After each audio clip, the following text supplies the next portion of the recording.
I should have known Rebecca would ruin everything. She always did. But that night, watching her chat with my colleagues at the company anniversary party, glass of champagne in hand, I actually believed she was happy for me. My name is Alexandra Martin, and I was about to become the youngest VP of operations at Turner and Associates. At 32, it was everything I'd worked for. The culmination of 10 years of late nights, missed weekends, and relentless dedication. To Alex. Rebecca raised her glass, her designer dress catching the light. My brilliant big sister. Who would have thought that the girl who used to eat paste in kindergarten would end up here? Everyone laughed. Even my husband David, standing beside me, chuckled at the gentle ribbing. But there was something in Rebecca's smile that should have warned me. A sharp edge beneath the sweetness, like a razor blade wrapped in silk. I'd seen that look before, when she accidentally spilled red wine on my prom dress. When she told my college boyfriend I'd been cheating on him. When she convinced our parents to use my wedding fund for her startup idea instead. But this was different. I was different. At 32, I had finally built something she couldn't touch. A career I'd earned through merit, not manipulation. A marriage built on trust and understanding. I thought I was untouchable. I was wrong. The party was in full swing when I noticed Rebecca had disappeared. David was deep in conversation with some colleagues from accounting, and I was due to give my acceptance speech in 20 minutes. I headed to the ladies' room to touch up my makeup, my mind already on the words I practiced. That's when I heard Rebecca's voice, soft but clear, coming from around the corner.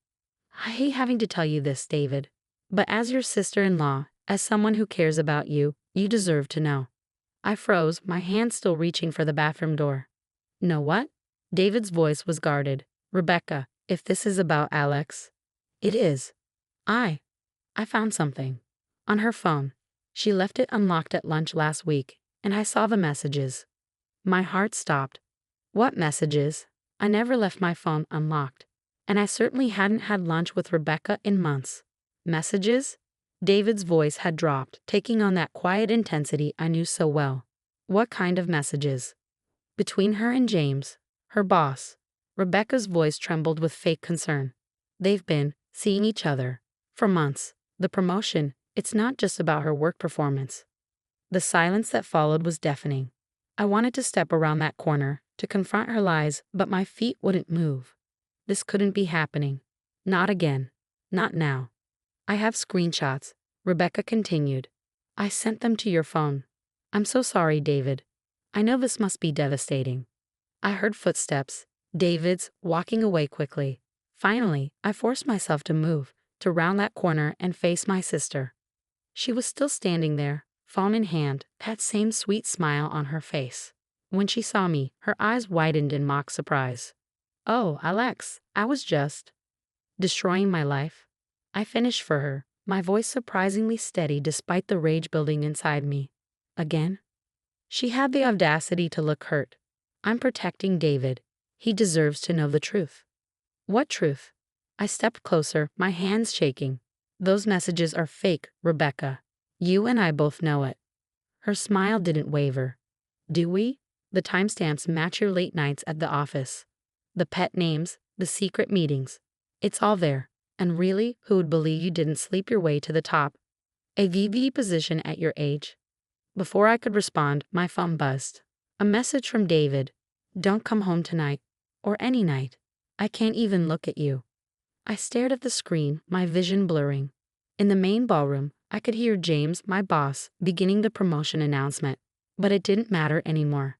In the space of 10 minutes, my sister had managed to destroy everything I built. Why? I whispered, looking up at her. What did I ever do to you?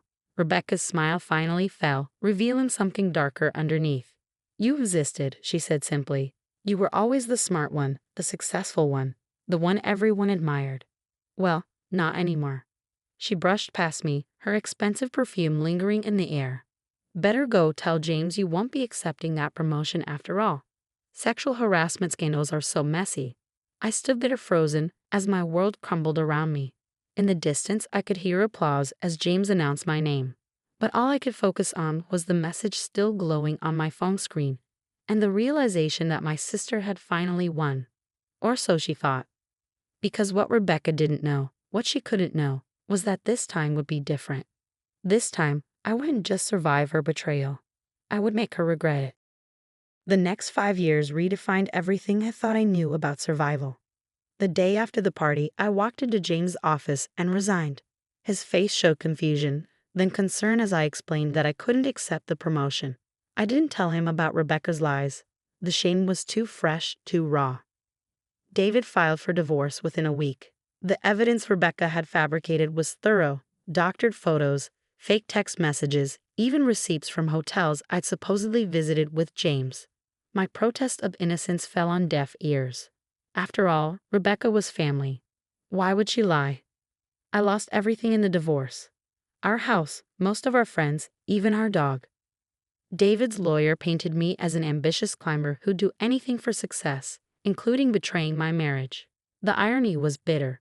I'd worked so hard to earn everything honestly, only to be branded a cheat. But Rebecca had made one crucial mistake. In her eagerness to destroy my life, she'd forgotten to consider what I might do with nothing left to lose. I left Seattle behind, moving to Boston where an old college friend had connections at Milton and Green, a rising tech consulting firm. Starting over at 32 wasn't easy, but spite is a powerful motivator. I worked harder than ever, channeling my anger into excellence. This time, I was smarter. I kept detailed records of everything: emails, meetings, project successes. I made allies instead of friends, building a network of people who respected my work rather than my personality. And I watched from afar as Rebecca's life played out on social media. She married David 2 years after my divorce. I wasn't surprised. She'd always wanted what was mine. They looked happy in their photos, traveling the world, attending charity galas. Rebecca had finally gotten the life she thought she deserved. But I knew better than to trust appearances. Through my network, I kept tabs on her career moves. She'd started a tech company, SecureShare, using Dad's connections to secure initial funding. The company promised revolutionary blockchain security solutions, and Rebecca played her part well. The dynamic female founder disrupting a male-dominated industry. I almost admired her audacity. Almost. Then came the email I'd been waiting for, though I hadn't known it until that moment. A message from Rebecca herself, arriving late one Tuesday evening as I sat in my corner office at Milton and Green, where I'd just made partner. Dear Alex, I hope this email finds you well.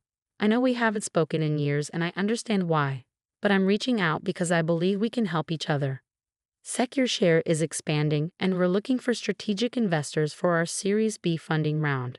Your reputation in the tech consulting world is impressive. I've followed your success from afar and I'm proud of what you've accomplished. We're offering early access to this investment opportunity to a select group of individuals. Given your expertise and our family connection, I wanted to extend this offer personally. The potential returns are substantial. We're projecting 300% growth over the next 2 years. I know our past is complicated, but perhaps this could be a fresh start for us as sisters and business partners. Let me know if you'd like to discuss further. Best regards, Rebecca. I read the email 3 times, each word burning into my brain. The sheer audacity of it, reaching out after 5 years as if she hadn't systematically destroyed my life. And yet, I opened my laptop and began researching SecureShare more thoroughly. The company had grown rapidly, but something about their financials didn't add up. The projected growth figures were too perfect, the client testimonials too polished. I made some calls to former colleagues in Seattle who still owed me favors. Within days, I had a clearer picture of what Rebecca had built and what she was trying to hide. SecureShare was a house of cards, built on manipulated data and empty promises. The blockchain technology they claimed to have developed was mostly smoke and mirrors. They were burning through investor money at an alarming rate, and Rebecca was desperately seeking new funding to keep the charade going.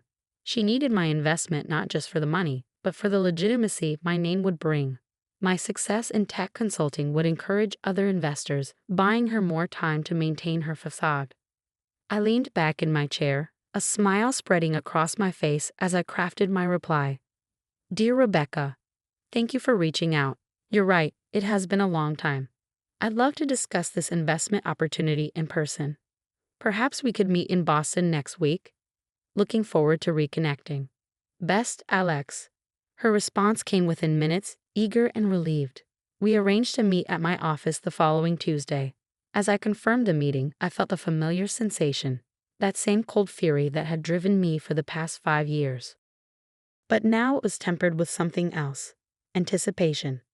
Because what Rebecca didn't know was that I'd spent those years building more than just a new career. I'd built a trap, and she was walking right into it. Rebecca arrived at my office exactly on time, dressed in a Chanel suit that probably cost more than most people's monthly salary. Her smile was the same one I remembered from that night 5 years ago, sweet but sharp around the edges. "Alex?" She moved to hug me, but I stepped back, gesturing to the chair across from my desk. Her smile flickered but didn't fade. "You look different. Success suits you." I sat down, studying her. Up close, I could see the cracks in her perfect facade, the slight tremor in her hands, the tension around her eyes. She was desperate, though trying hard not to show it. "Let's skip the small talk," I said, opening my laptop. "Tell me about SecureShare's financials." For the next hour, I listened as Rebecca presented her company's story.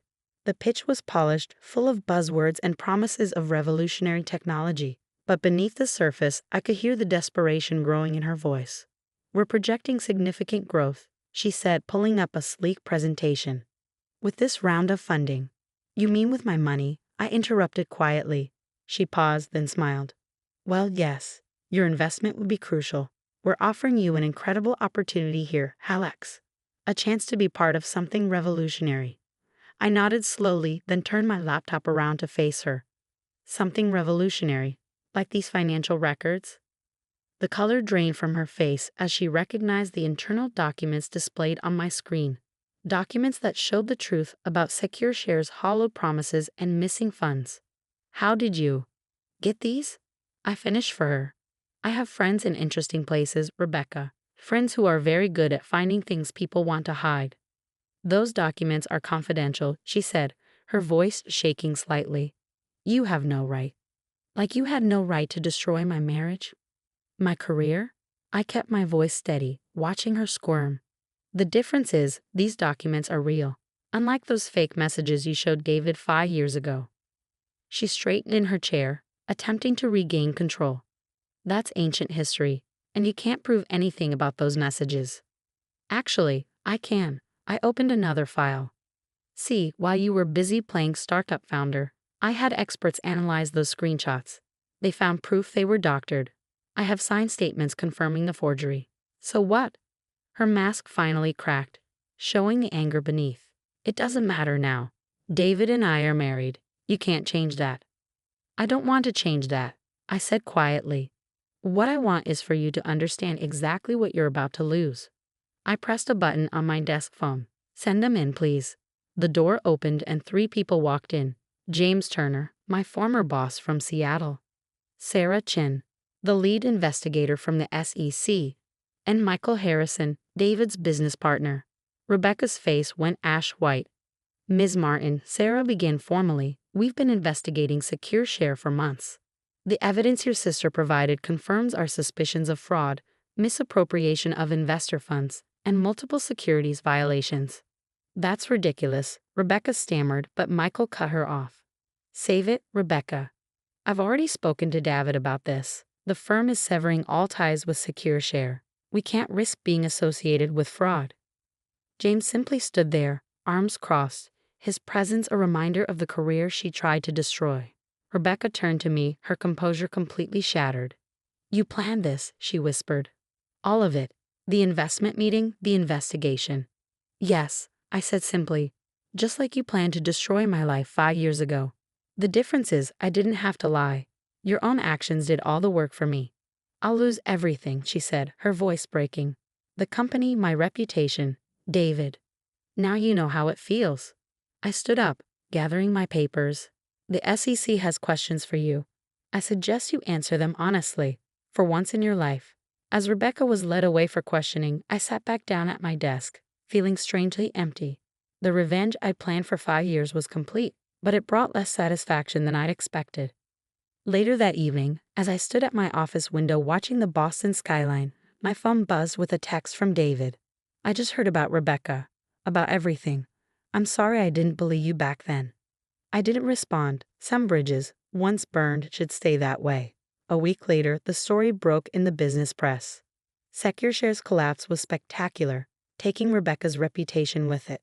She faced criminal charges for investor fraud, and David filed for divorce after learning the full extent of her deceptions. I watched it all from a distance, neither celebrating nor mourning. In the end, Rebecca's downfall wasn't really about revenge. It was about justice, about showing her that actions have consequences, that the truth eventually comes to light. My new corner office at Milton and Green felt different after that day. The view was the same, but the weight I'd carried for 5 years had lifted. I'd proven something not just to Rebecca, but to myself, that success built on truth would always outlast success built on lies. Sometimes at night, I still think about that company party 5 years ago, about the sister who thought she could take everything from me. She never understood that by trying to destroy me, she gave me the strength to rebuild something stronger. In the end, Rebecca's greatest mistake wasn't in betraying me. It was in underestimating what I would become because of that betrayal.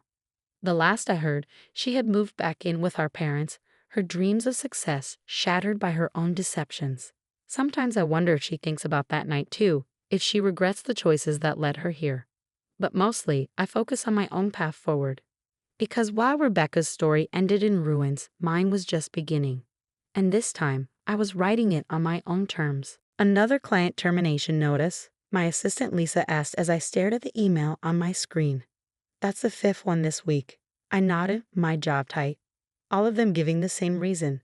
They were transferring their business to Summit Solutions, my brother David's company. My name is Alexandra Chen, and at 35, I was watching the business I'd spent 10 years building crumble piece by piece. Not because of market forces or bad decisions, but because my own brother had orchestrated its destruction. Have you heard from the Torres account? I asked Lisa, though I already knew the answer. They'd been our biggest client, worth nearly $2 million in annual contracts. She shook her head. David has a meeting with them this afternoon.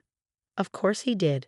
David had been systematically targeting my top clients for months, using inside information he gathered during our years working together, before he'd left to start his own company, before he decided that destroying mine was his path to success.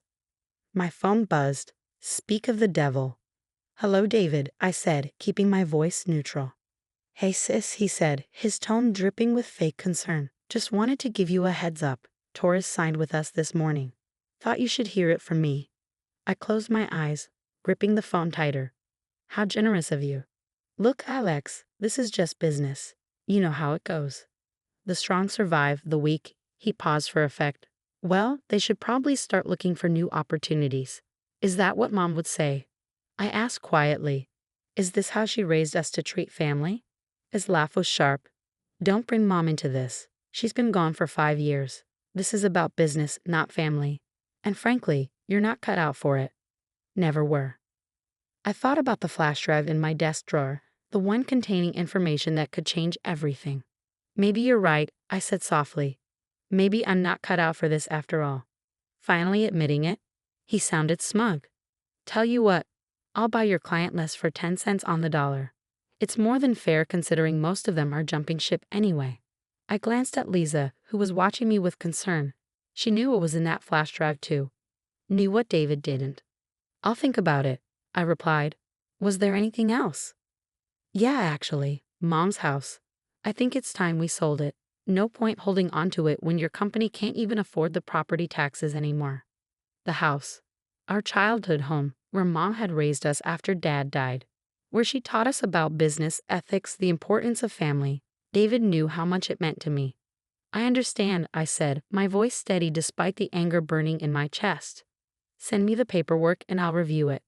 After hanging up, I pulled out the flash drive and connected it to my laptop. The files inside were exactly as I remembered. Emails, financial records, client communications. All documenting David's methods for stealing my clients. What he didn't know was that I'd been gathering evidence for months.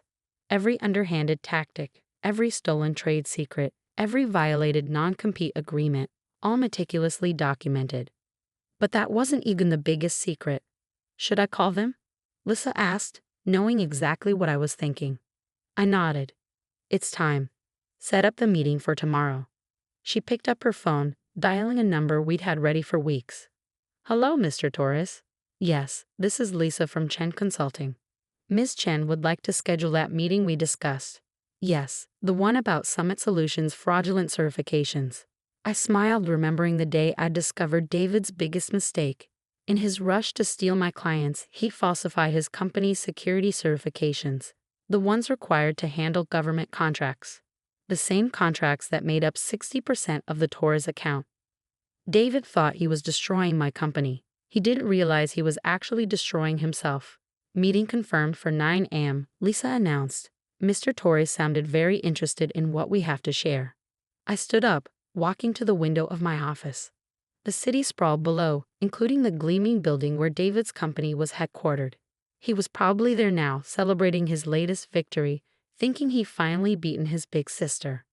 Send the preliminary documents to the FBI as well, I told Lisa. It's time they had a look at Summit Solutions' certification records.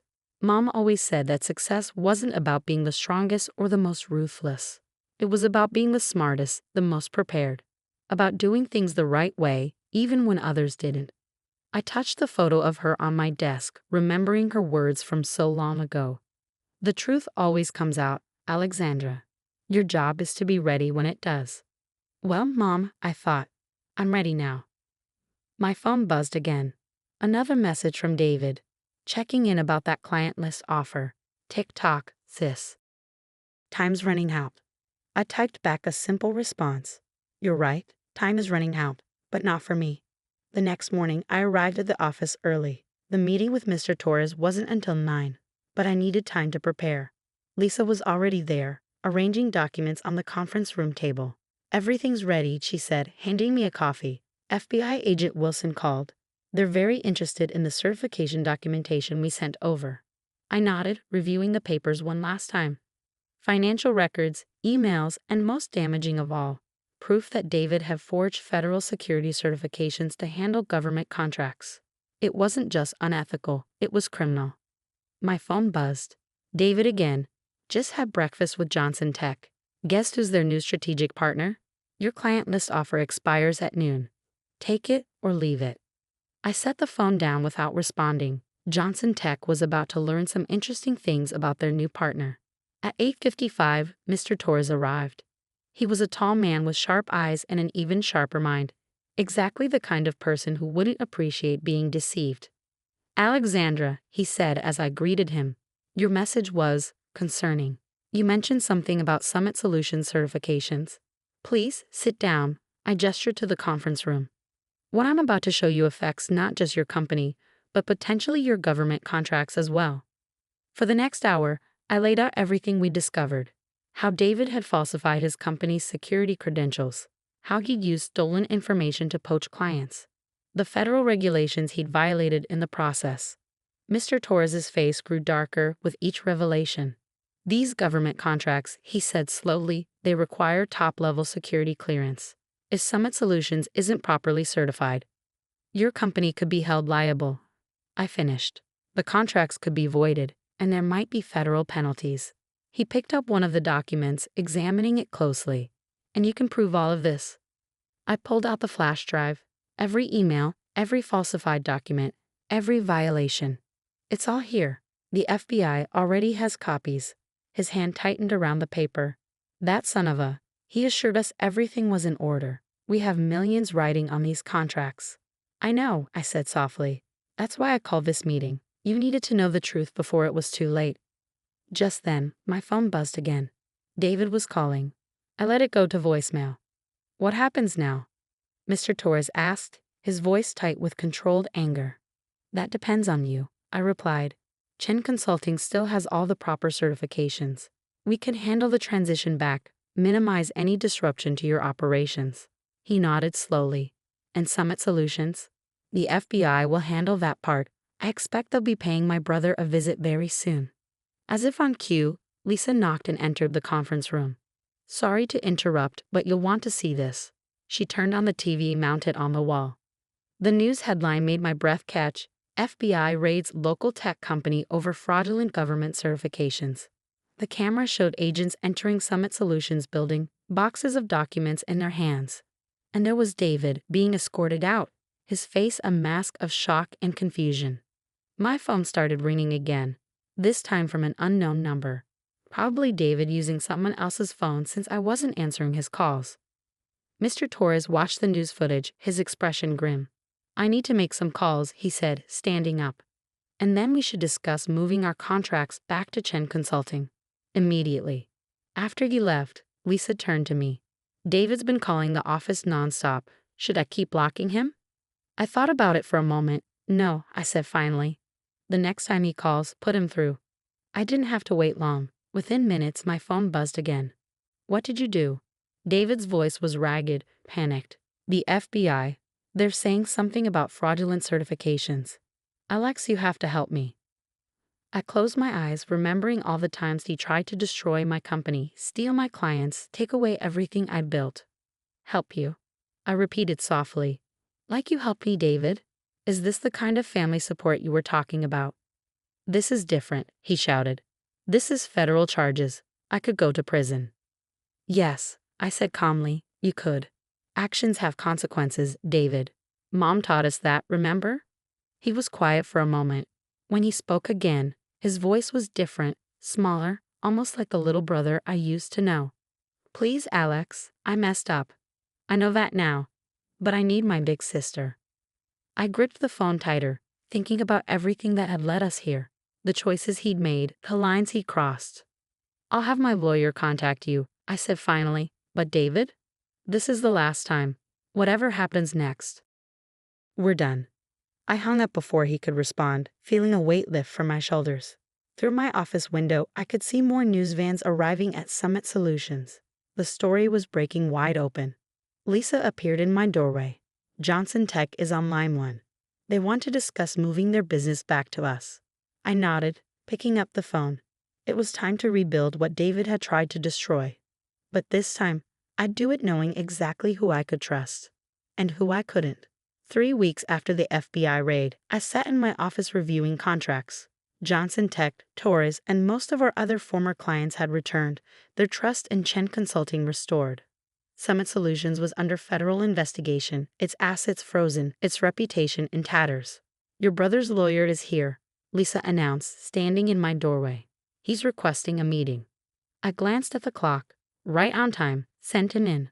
Richard Bennett, one of the city's top criminal defense attorneys, entered my office carrying a thick folder. His expression was grim. Ms. Chen, he began, taking a seat. I'll be direct. The evidence against your brother is overwhelming. He's looking at serious federal charges. Fraud, falsifying documents, violating government contracts. The prosecutors are talking about 15 to 20 years. I kept my face neutral. And why are you telling me this? He leaned forward. Because you're the key witness. Your testimony, your evidence, it's the cornerstone of their case. But you're also his sister. We're hoping you might consider not cooperating. Not cooperating? I repeated slowly. You mean lie to federal investigators? Withhold evidence? Think about your family, he pressed. Your mother.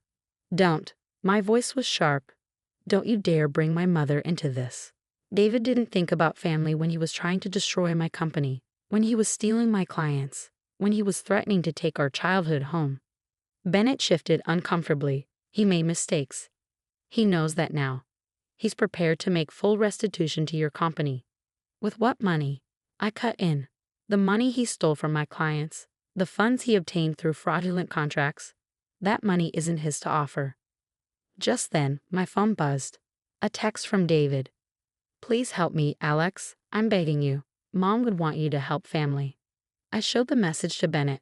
See this? Even now, he's trying to manipulate me, using our dead mother to avoid consequences. Ms. Chen. No, I said firmly. I'll tell you exactly what I'm going to do. I'm going to testify. I'm going to provide every piece of evidence I have.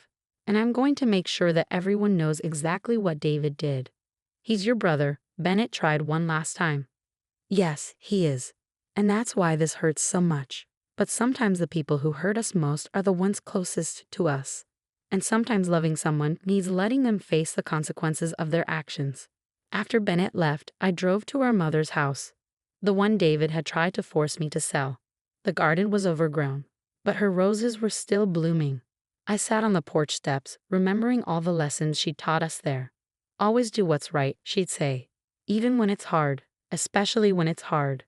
My phone buzzed again, this time from an unknown number. I answered, knowing who it would be. Alex? David's voice was small, broken. They're saying I'll have to plead guilty, that fighting the charges will only make it worse. Then plead guilty, I said quietly. Take responsibility for once in your life. How can you do this to me? His voice cracked. I'm your brother. Yes, you are. And I'm your sister. The one you tried to destroy, remember? The one whose company you sabotaged, whose clients you stole. He was quiet for a moment. I never thought. I didn't mean for it to go this far. But it did go this far, David. You crossed lines that can't be uncrossed. And now you have to face the consequences. After hanging up, I walked through Mom's garden, touching the roses she loved so much. Tomorrow, I would meet with federal prosecutors. I would tell them everything. Not out of revenge, but because it was right. 6 months later, I sat in a courtroom as David pleaded guilty. The judge sentenced him to 12 years with possibility of parole. As they led him away, he looked back at me one last time. I saw something in his eyes I'd never seen before. Understanding. That evening, I returned to Mom's house. But this time, I wasn't alone. Lisa and several workers were with me. Are you sure about this? Lisa asked as we walked through the overgrown garden. I nodded. Mom always wanted to help people. This is how we'll honor her memory. The sign was already being installed at the front gate. Chen Foundation, supporting ethics in business. We were turning the house into a nonprofit, dedicated to helping small businesses protect themselves from fraud and unfair practices. David's actions had shown me how vulnerable companies could be. Now I would use that lesson to help others. In my office at Chen Consulting, I had one reminder of everything that had happened. The flash drive that had started it all. Not as a trophy, but as a reminder that sometimes doing the right thing means making the hardest choices. David writes to me sometimes from prison. His letters are different now, more reflective, less manipulative. Maybe he's changed. Maybe he hasn't. But I know I did the right thing, not just for me, but for him too. Mom always said that true strength isn't in winning at any cost. It's in standing up for what's right, even when it breaks your heart. Looking at her roses blooming in the foundation's garden, I know she would be proud. Not because I won, but because I did it the right way. Sometimes the hardest lessons come from the people we love most. But sometimes those lessons lead us exactly where we need to be.